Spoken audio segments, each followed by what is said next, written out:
कहीं सस्ते आटे की ख्वाहिश मौत का सबब बन रही है तो कहीं लालच स्विस बैंकों तक भी खत्म नहीं होती। महंगाई ने जहां इस मुल्क के आवाम के लिए 2 वक्त की रोटी खाना भी नामुमकिन बना दिया है, वहां नौबत अब यहां तक पहुंच गई है कि लोग आटे के हुसूल के लिए मर रहे हैं। मीरपुर खास में सस्ता आटा खरीदने के लिए हुजूम में भगदड़ मचने से एक मजदूर जाँ बहक हो गया। हुकूमत की जानिब से रिलीफ के नाम पर सस्ते आटे का ट्रक पहुंचा तो हुजूम ने ट्रक पर धावा बोल दिया। वाक़ये में भगदड़ के दौरान मुतादिद अफराद जख्मी भी हुए। उसी दौरान 6 बच्चों का मजदूर बाप लोगों के पैरों तले रोंदे जाने पर जाँ बहक हो गया।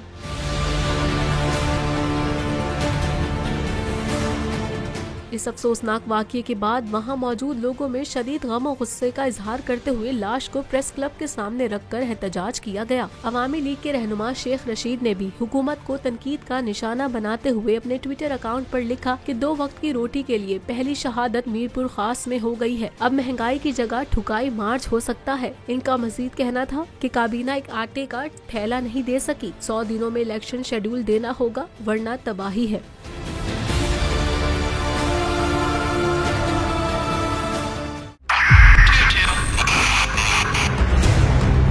2022 बहुत बड़े तोहफे भी देके गया पाकिस्तान की आवाम को। पाकिस्तान की आवाम को एक तोहफा ये दिया कि आवाम को पता चल गया कि पाकिस्तान का मीडिया क्या है। साल 2022 में सबसे ज्यादा देखे जाने वाला चैनल बोल न्यूज रहा नंबर 1। हमने बहुत सारे शोज और ट्रांसमिशंस की। पूरा साल मुसलसल जदोजहद में निकल गया कि ये वोट ऑफ कॉन्फिडेंस के पीछे कौन लोग थे।